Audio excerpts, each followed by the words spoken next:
मित्रांनो, नवीन एका व्हिडिओमध्ये तुमचं स्वागत आहे। आज आपण तुरीला पहिली फवारणी कोणती घ्यायची याच्याबद्दल आज सविस्तर माहिती तुम्हाला मी सांगणार आहे। बऱ्याच शेतकऱ्यांच्या तुरीमध्ये पिवळे पडण्याची समस्या, तुरीची वाढ खुंटली आणि तुरीला अजून म्हणावा तसा फुटवा काय आलेला नाही, तर या फवारणीचा एवढा फायदा होईल आपल्याला की तुरीमध्ये हिरवेगारपणा येऊन जाईल, सर्व प्रकारच्या रोग आणि किडीवर नियंत्रण होईल आणि प्रामुख्याने जो तुरीमध्ये बुरशीजन्य रोग, मर रोगाचा जो प्रादुर्भाव मोठ्या प्रमाणात होतो याचं सुद्धा नियंत्रण तुम्हाला मी सांगणार आहे। व्हिडिओला शेवटपर्यंत पहा, कारण ह्या फवारणीमुळे आपल्याला जे आपण उद्दिष्ट धरले 12 ते 15 क्विंटलचं ते याच फवारणीमुळे साध्य होणार आहे। मित्रांनो नमस्कार, मी ऋषी मोठे पाटील, तुमचं ॲग्री सरकारमध्ये स्वागत आहे। शेतकरी बंधूंनो, तुम्ही बघत असताल आपल्या तुरीला आता एक महिना म्हणजे 30 दिवस होऊन गेले, तर मग अशा वेळेस तुरीमध्ये प्रामुख्याने काही कीटकांचा आणि अळीचा अटॅक असतो, म्हणजे तो थोड्याच प्रमाणामध्ये असतो, पण मर रोगावर नियंत्रण करणं अत्यंत गरजेचं असतं। पुन्हा जर मर रोग आला तर आपल्याला तो कंट्रोल करणं फार खर्चिक आणि महागडं होऊन जातं। तर मग अशा वेळेस काही शेतकऱ्यांना प्रॉब्लेम आता आला आहे की आधी शेंडा खोडणी करायची का फवारणी घ्यायची का, त्याचं सुद्धा मी तुम्हाला नियोजन सांगणार आहे। आपण स्टेप बाय स्टेप बघूयात की सुरुवातीला आपल्याला काय नियोजन करायचे। लक्षात ठेवा, आपल्याला तुरीला जी पहिली फवारणी घ्यायची ही 30 दिवसानंतर घ्यायची। प्रामुख्याने तुरीला जी पहिली फवारणी असते ही आपल्याला फुलाच्या अवस्थेमध्ये शेतकरी जे घेत असतात, म्हणजे फुलामध्ये पहिली फवारणी आणि शेंगामध्ये एखादी दुसरी फवारणी घेतात, पण आपण सुरुवातीच्या अवस्थेमध्ये एखाद्या 30 दिवसाच्या दरम्यान जर पहिली फवारणी घेते त्याचा हा फायदा होतो की तुम्ही बघत असताल तुरीवर काही प्रमाणामध्ये जे आहेत आता पानं कुरतडलेले असे दिसून येतात बघा, हे पानं कुरतडले तर किंवा असं शेंडा वाळायला लागलाय, असे काही प्रॉब्लेम तुरीमध्ये दिसायला लागतं। मग ह्याचं नियंत्रण करण्यासाठी आपल्याला एखादं कीटकनाशक आहे ते फवारणीमध्ये वापरणं गरजेचं आहे। तर शेतकरी बंधूंनो, तुरीला आपल्याला जी पहिली फवारणी घ्यायची याच्यामध्ये आपल्याला काय प्रामुख्याने गोष्ट लक्षात ठेवायची, तर बघा ज्यावेळेस पण तूर आपली 30 दिवसाच्या दरम्यान असते अशा वेळेस त्याला रसशोषक किडी म्हणजे मावा, तुडतुडे, पांढरी माशी, आता हे तुम्हाला पान असं कुरतडले दिसत असेल, म्हणजे हा काही प्रमाणामध्ये अळीचा सुद्धा अटॅक आहे। तर मग ह्याचं नियंत्रण करण्यासाठी आपल्याला काय, तर स्वस्तामधलं एखादं कीटकनाशक आपल्याला त्यामध्ये वापरायचे। तर पर्याय मी तुम्हाला बरेचसे सांगतो, त्यापैकी कुठला एक पर्याय निवडा। सगळ्यात चांगला पर्याय तर हा थायमेक्टोजोन अधिक लॅम्बडा सायलोथ्रिन, म्हणजे जे तुम्हाला आलिका नावाने भेटतं, कुठल्याही कंपनीचं घ्या, आपल्याला घटक लक्षात राहून द्या।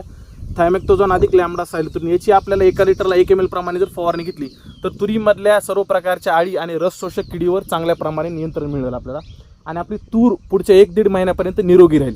हा फायदा आपल्याला होतो आणि घेणं गरजेचं आहे मित्रांनो, कारण काय होतं, तुरीचे पानं कुरतडले तर सुरुवातीची लहान अवस्था असते, मग अशा वेळेस जर जास्त मोठ्या प्रमाणाचा अटॅक आला तर आपली तूर काय ती रिकवर मानासारखी होत नाही, वाढ थांबून जाते, तुडतड्याचा अटॅक जास्त प्रमाणामध्ये होऊन जातो।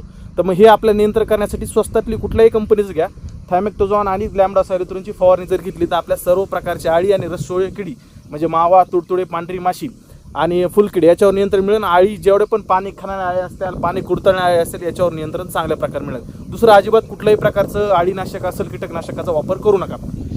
आता मित्रांनो, मुख्य विषय काय राहतो की आपल्याला तुरीची वाढ बऱ्याच जणांची थांबली, म्हणजे तूर म्हणावं तशी अजून चांगली नाही, तूर लहानच राहिली आणि त्याच्यामध्ये फुटवा सुद्धा अजून चांगला दिसत नाही। तर मग अशा वेळेस आपल्याला काय करायचं, विद्राव्य खताचा वापर करायचा आहे। तर विद्राव्य खतामध्ये बघा, जर तुमची जमीन अतिशय काळी आणि भारीची जमीन असेल तर तिथं तुम्ही 1261चा वापर करायचा, आणि जमीन आता ही व्हिडिओमध्ये तुम्ही बघत असाल अशी हलकी जमीन जर असेल तर तुम्ही तिथं 1919चा वापर करायचा, कारण की हलक्या जमिनीमध्ये तुरीची वाढ म्हणावं तशी एवढी चांगली नसते। मग तिथं आपल्याला 1919चा वापर केला तर शाकीय वाढ तुरीची चांगली होईल, त्याला सर्व प्रकारचे अन्नद्रव्य मिळतील। आणि भारी काळी जमीन जिथं असते तिथं तुरीची वाढ तर चांगली असते, पण फुटवा आपल्याला काढणं गरजेचं आहे, कारण की बऱ्याच जणांचं तुरीचं अंतर जास्त ठेवलेलं असतं, 7-8 फूट 6 फुटाचं अंतर ठेवतं। आता हे जे व्हिडिओमध्ये अंतर बघतात हे 4.5 फुटाचं आपलं अंतर आहे, आणि जो दुसरीकडे प्लॉट आहे आपला तिथं 9 फुटाचं अंतर आहे। त्यामुळे अंतराबद्दल जर काही जणांना वाटेल की ही तूर खूपच जवळ अंतरावर लावली, तर असं काय नाही शेतकरी बंधूंनो, आपण दरवर्षी प्रयोग करत असतो।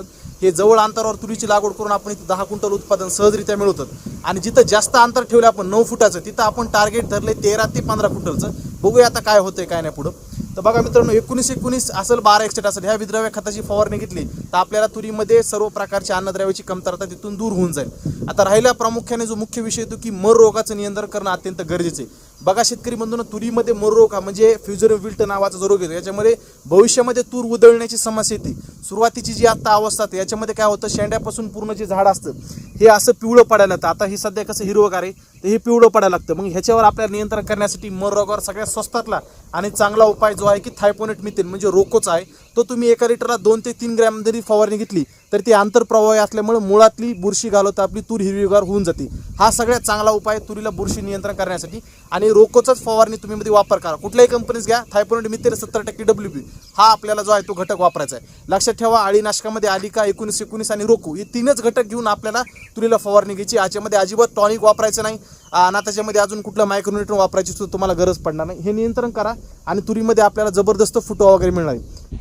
आता मित्रांनो, मुख्य प्रश्न होतो की तुरीचा शेंडा खोडणी करायची कधी करायची आता बघा शेतकरी बंधूंनो, तुमच्या तुरीला जर 30 दिवस होऊन गेले असेल आणि तुरीला तुमच्या जर चांगली वाढ असेल तर तुम्ही शेंडा खोडणी करा. म्हणजे बघा आता हे अलीकडचं जे झाड आहे हे कसं वाढलेलं आहे आणि हे मधलं जे झाड दिसतं हे एकदम लहान आहे, 1 फुटापेक्षा लहान आहे. तर मग अशा वेळेस ह्या बारक्या झाडाचं तुम्ही शेंडा खोडणी करू नका. बाकी जे एवढं मोठं झाड दिसतं ह्याचं तुम्ही शेंडा खोडणी करू शकतात. वरच्या साईडचा हा जो तुम्हाला शेंडा दिसतो, ही कळी जी अवस्था आहे, हा एवढा आपल्याला कट करायचं, फक्त ही फांदी सुद्धा राहून द्या. तर अशी तुम्ही छाटणी केल्यानंतर जर फवारणी घेतली तर आपल्याला फायदा काय पडेल की छाटणी केल्यामुळे एखाद्या वेळेस त्याच्यावर बुरशीचा अटॅक हा होऊ शकतो. तर मग तो सुद्धा आपल्याला फायदा पडेल. छाटणी केल्यानंतर तुम्ही फवारणी घ्या, किंवा तुम्हाला नसेल छाटणी करायची तर तुम्ही एखादी फवारणी स्वस्तामधली करून टाका.